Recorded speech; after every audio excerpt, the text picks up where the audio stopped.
So, mapagpalang hapon. Good afternoon po everyone. So, nandito na po tayo sa bahay. Kakarating lang po natin. Ayan. At nakasurvive po ang ating multicab. Hindi tayo nakauwi kahapon kasi na ano tayo, na siraan po tayo sa daan. No? So, salamat sa nag-rescue. No? So, ito po yung resulta sa aming bahay na walang tao. Ayan, tumataas na yung mga Chinese bamboo. Nagkalat yung mga sa ano, mga dahon.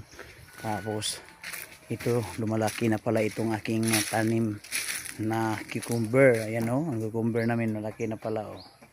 Wow. Tapos ipakita ko po sa inyo guys ang aming manok. Lumaki na pala yung mga manok ko guys.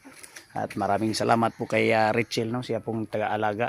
Habang wala po tayo dito, siya pong nag-ano nito, lalagay ng patuka. So ayan, pasilip ko po sa inyo guys. Yan, binilihan po natin ng vitamins. Yan o, kakalagay lang natin. Tapos pinalitan na po natin yung kanilang pagkain na talagang ma-upgrade sila at tumutubo lalo. No? Ayan. So medyo malaki na talaga sila guys. Oh, ayan kung makikita nyo guys. Alright. So at ito yung aking bagong patuka na nabili. Pinagsama-sama ko na. May mga pang mataba. So silipin natin dito sa likod, sobrang dumi na guys. Ayan, so ngayon time to linis.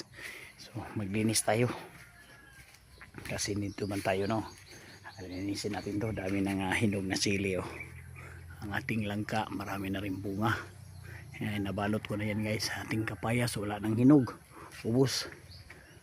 So titignan natin yung ating turtle kung ayun, may maraming hinog doon. Patuka natin sa bao. Pakain natin sa bao pala, hindi patuka, ipapakain. So tignan natin yung ating turtle. Tignan natin turtle dito na iwan. Kumusta kaya sila yan. So mamaya ipagluto natin sila ng isda guys. Pakain natin ng isda. May naglinis pala sila ng hindi na inikabit. So yan po ang ating update. Nagkalat po tayo dito guys. So thank you for watching guys.